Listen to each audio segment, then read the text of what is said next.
Bom dia, crianças do quarto ano. Vamos iniciar mais uma semana de aula, né? Hoje, segunda-feira, 14 de setembro. E a tia tá muito feliz porque vocês gostaram muito da nossa avaliação de português no novo formato, né? E a gente vai fazer as nossas próximas avaliações nesse mesmo formato, tá bom? Aí, no decorrer da semana, eu vou enviar, né? A pontuação de cada aluno de acordo com o e-mail que ele enviou com suas respostas, tá bom? Então, nós vamos iniciar o nosso assunto de hoje, que está na página 60, vai ser um novo gênero textual. É um gênero textual que ele não está tão presente no nosso dia a dia. A gente chama ele de artigo de divulgação científica. Por que ele tem essa temática, gente? Vamos lá. Na página 60, é o capítulo 9, diz assim: em busca do conhecimento. Então, se você quer ter conhecimento, você tem que estudar, você tem que observar, você tem que fazer pesquisa e comprovar determinados assuntos, certo? Cientificamente falando. Então, a maioria das pessoas que fazem esse tipo de trabalho são os cientistas, né? Então, se você pretende aí ser um futuro cientista, estudar é a base, ok? Assim como é a base de qualquer outra profissão, tá bom? Então, vamos lá. Texto de divulgação científica. O que é isso? É um texto discursivo que tem por objetivo expor, transmitir conteúdos de natureza científica. Então, quando a pessoa vai divulgar um determinado assunto, que ele vai dar algumas informações, por exemplo, por que nós devemos tomar banho todos os dias. Então, ele vai provar ali, cientificamente, os benefícios e os malefícios de quem não toma banho, no caso, né? Quem não gosta de banhar, tá bom? No livro de vocês, na página 60, diz assim: como funciona o nosso corpo? Como que eu vou saber como funciona o nosso corpo? Pesquisando, fazendo experimentos, fazendo divulgação desses experimentos, com provas científicas, viu, gente?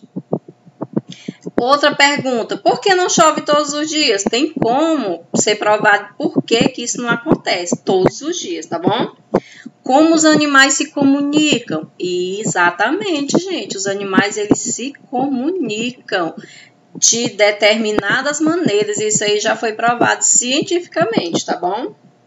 As respostas para essas e outras infinidades, né, de perguntas podem estar na observação, na pesquisa, no experimento e, claro, na leitura, tá bom?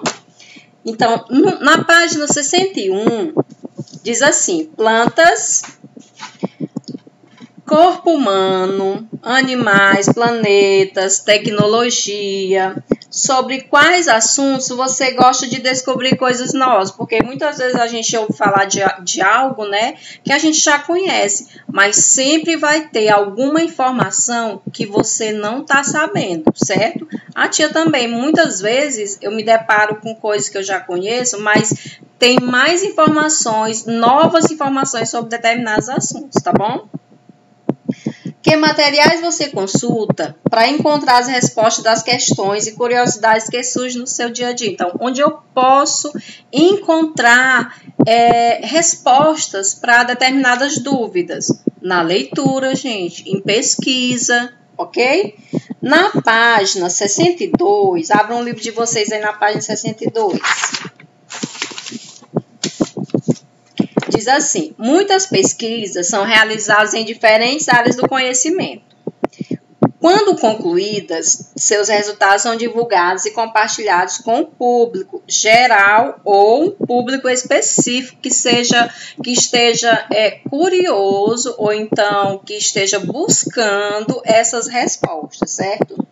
Aí diz assim na letra A: em sua opinião, por que é importante divulgar as descobertas científicas? Um exemplo que está muito em evidência, né, com relação a parte da ciência é a questão desse vírus que chegou aí, né? Que provocou essa pandemia.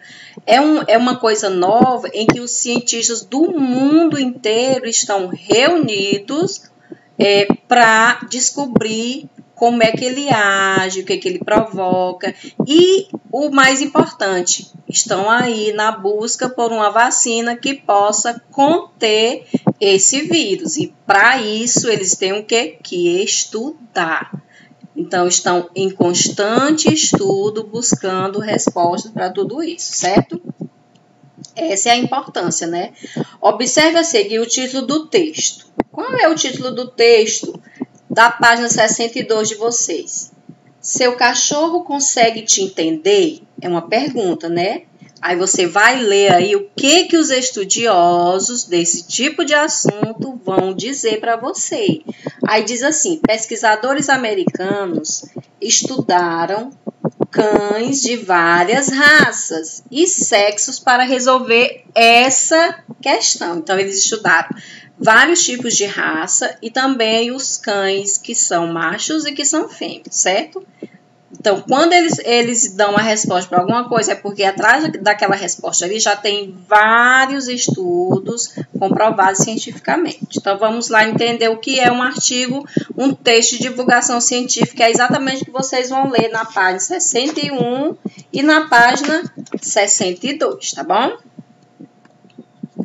Pelo nome, você já deve ter uma noção de que se trata de algo com base em estudos mais aprofundados, frutos de pesquisas, experimentos, enfim, de uma dedicação exclusiva por parte de quem se dedica ao ramo da ciência e resolve, sem nenhuma dúvida, quando o cientista ele mostra um resultado de algo que ele pesquisou, é porque ele já está comprovado por A mais B exatamente o que ele está mostrando ali, viu?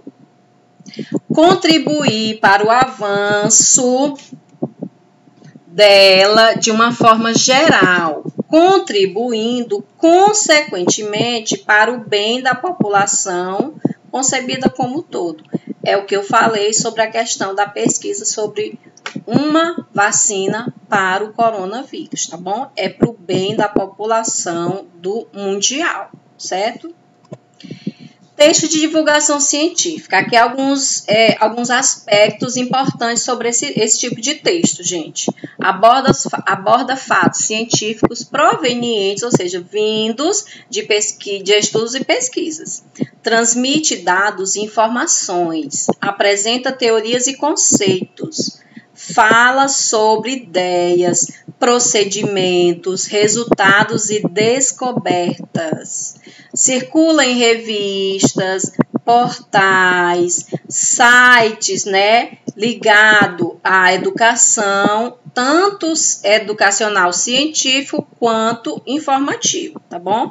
E é escrito com clareza para que qualquer pessoa que leia possa entender o que está escrito ali, apesar de aparecerem algumas palavras que são da parte científica, né? Então, você tem que ler, não entendeu, procura o significado daquela palavra lá no dicionário, tá bom? Deve ter. O que deve ter um artigo de divulgação científica, gente? O título, que deve ser de fácil entendimento, que nem o que está no livro de vocês aí, né? Você lê o título, você já sabe sobre o que vai falar, né? O que vai falar aí? Se o seu cachorro consegue te entender. Então, o título está bem simples, para você entender, certo? A introdução, que é o começo, né? A apresentação do texto científico. É exatamente como está no livro de vocês. Desenvolvimento são os resultados de pesquisas e a conclusão mostra o que foi descoberto, ou seja, o resultado propriamente dito. A estrutura não é rígida, porém deve conter alguns aspectos básicos, como, por exemplo, definições de termos técnicos. Tem um termo técnico ali que é ligado somente à área científica, vai estar o que? Definido ali o que é aquele termo, tá bom? Explicações sobre as informações científicas e etc. A linguagem. Como é que é a linguagem desse tipo de texto? O artigo de divulgação científica traz, numa linguagem acessível ao grande público, reflexões a respeito de determinado tema investigado por uma comunidade científica. Geralmente, as opiniões de estudiosos e os resultados das investigações se complementam ou se opõem. Então, não é porque um cientista definiu, descobriu determinada coisa que outro cientista vai concordar de cara com aquilo ali, não, né? Então, vai procurar. Se ele não concordar, ele vai estudar e provar que aquele cientista ali, ele pode estar errado. Exatamente. Alguns cientistas podem se enganar, gente. São pessoas comuns como a gente. Sendo assim, o texto expositivo apresenta informações sobre um objeto ou um fato específico e pode apresentar alguns recursos como introdução, né, quando apresenta instruções a serem seguidas. Instrução, quando apresenta determinadas instruções que devem ser seguidas. Informação, quando apresenta informações sobre o que é apresentado, discutido. Então, com maior volume de informações, vai ser benéfico para que a gente possa entender o texto todo, certo? E a pesquisa que foi desenvolvida. Descrição, quando apresenta informações sobre as características do que está sendo apresentado. Então, vai descrever por que ele fez determinada pesquisa e apresentou aqueles resultados. E a definição, quando queremos deixar claro para o nosso leitor do que exatamente estamos falando. Então, ele vai definir de uma forma para que você possa entender aqueles resultados que são apresentados nesse tipo de texto. A finalidade, ou seja, para que é feito, que são divulgados esses textos de artigo de divulgação científica, certo? Transmitir conhecimento de natureza científica a um público mais amplo possível, ou seja, não só para cientistas, né? Porque a gente vai ter contato com esse tipo de texto aqui no nosso livro e nós não somos cientistas. Pode ser que algum dos alunos do 4º ano venha a se interessar por essa profissão, mas somente quando adulto, mas ele já está tendo acesso a esse tipo de pesquisa, esse tipo de texto, o que o cientista faz, tá bom? A estrutura, que é a ideia principal, afirmação e conceito, desenvolvidos por meio de provas, exemplos, comparações, relações de efeitos e causas, dados estatísticos, conclusão e, lógico, uma linguagem clara. Pode ser. Para que pode ser escrito um texto, né? Para informar, claro, né? Entreter, instruir, ter como base estudos aprofundados, padrão formal, por isso não encontraremos traços de pessoas, tal como o uso da primeira pessoa, que nem eu acho, alguma coisa do tipo, né? Não, é impessoal. Os termos serão técnicos, típicos da linguagem científica, lógico que acompanhado dos seus significados mais claros para que a pessoa possa entender. E vai expor ideias, gente. E se no texto aí do livro de vocês, da página 62 e da página 63, apresentar algum termo que você não conheça, o que você vai fazer? Vai procurar o significado desse termo lá no dicionário, tá bom? Então, vamos observar a seguinte leitura. Esse texto aqui começa com a pergunta, né? Porque o cientista ele vai responder um questionamento. Então, diz assim, por que temos que tomar banho? Por que será, minha gente? Se é porque, só porque já é um costume, ou é porque eu necessito, ou então não é importante? Então, vamos lá para a leitura. Saiba que a responsável por essa exigência é a sua pele.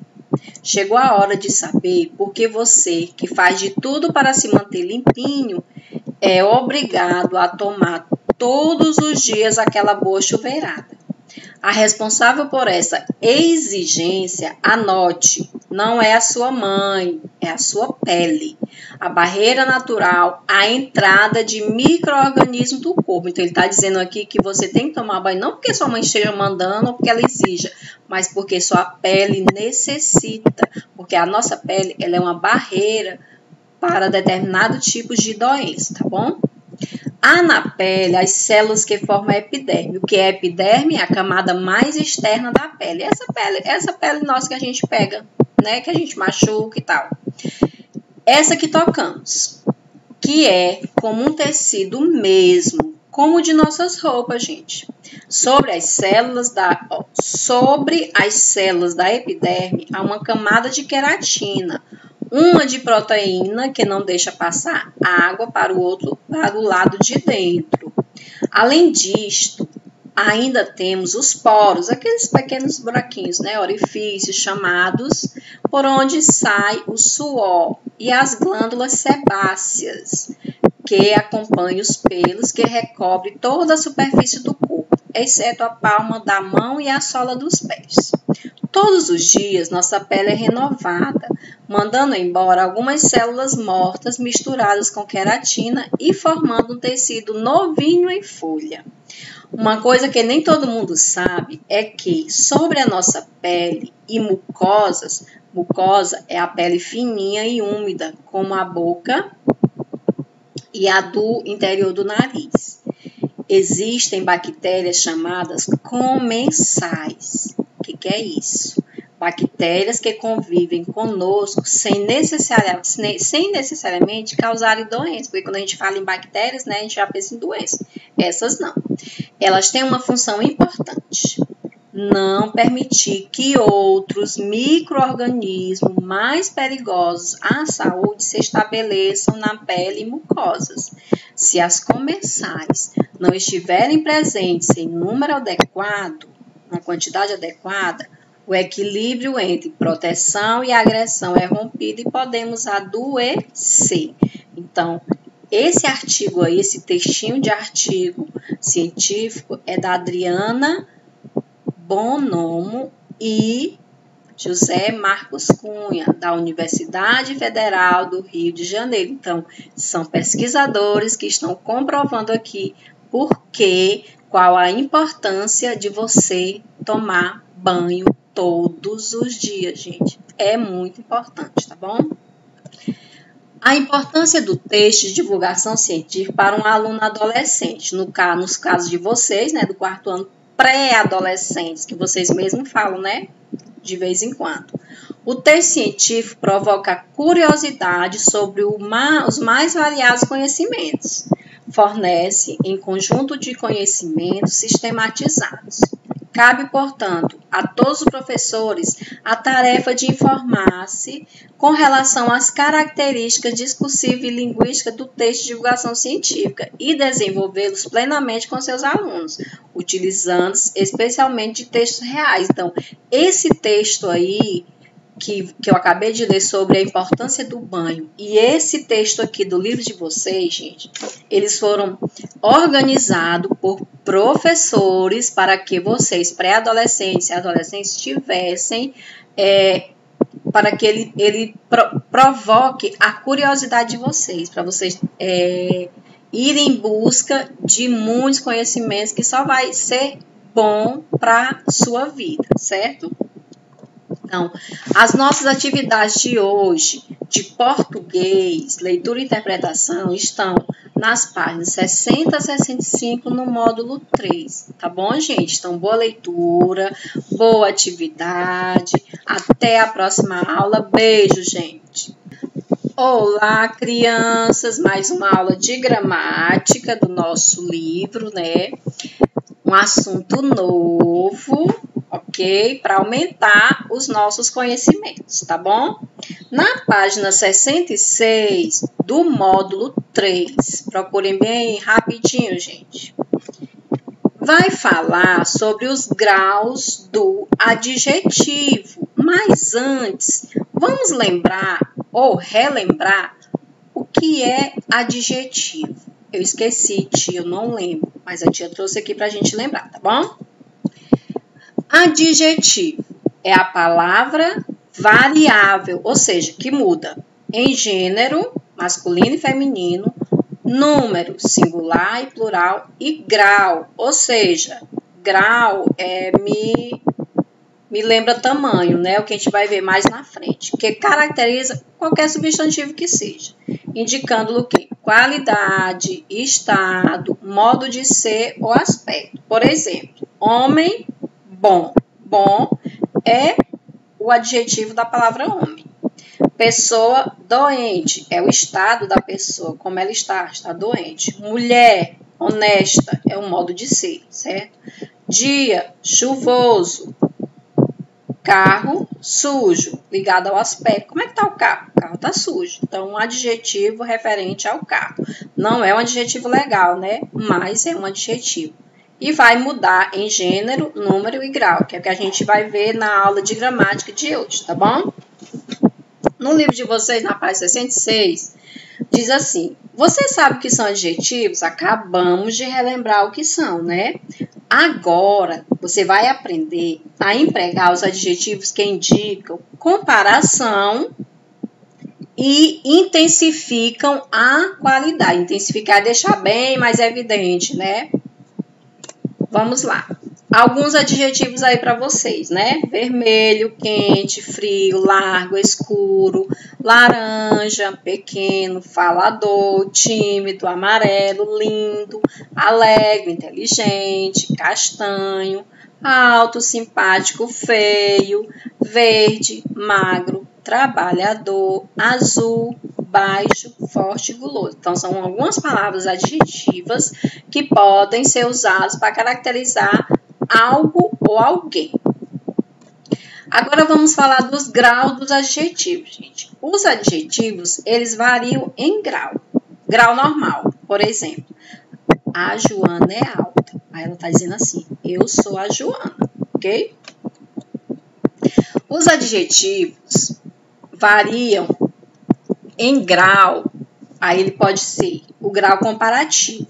No grau comparativo, gente, ele pode ser de igualdade, que diz assim, o Tiago, e tá aí o nome de cada uma dessas crianças, né? Tem a Joana, tem o Gaspar, tem o João e tem o Tiago, ok?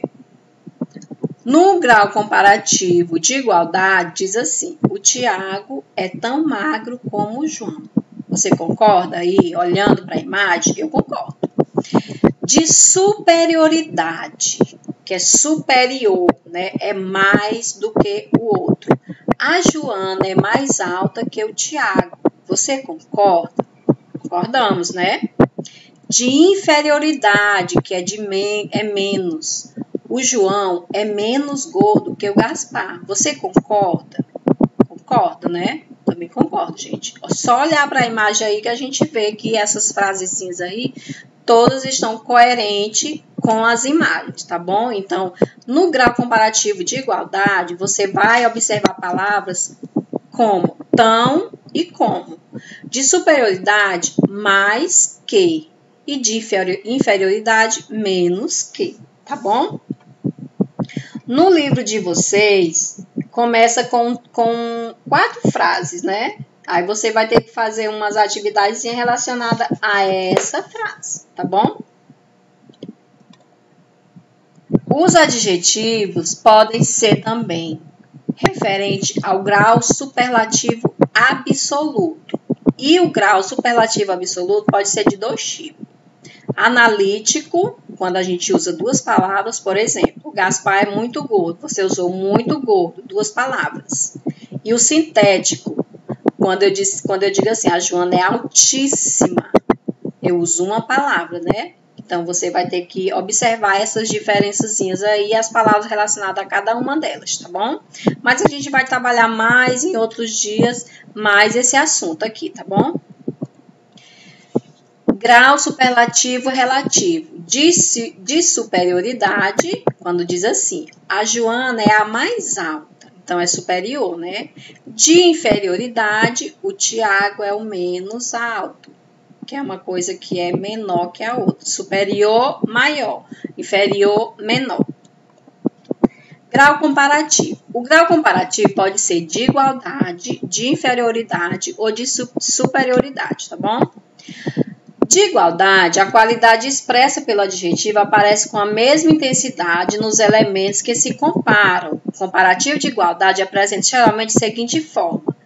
Esta casa é tão arejada quanto aquela. Então, vai aparecer sempre o tão mais o adjetivo mais a palavra quanto ou com. Então, você tem que observar aí no livro de vocês também, explica desse jeitinho aqui que a tia tá botando, tá bom? De superioridade, gente. A qualidade expressa pelo adjetivo aparece mais intensificada no primeiro elemento da relação de comparação. O comparativo de superioridade apresenta geralmente a seguinte forma. Esta casa é mais arejada do que aquela. Então, aqui é mais a palavra adjetiva, que é arejada, e esse termo que pode ser do que ou somente que, tá bom? Se botar mais que tá correto, ou então mais do que também está correto.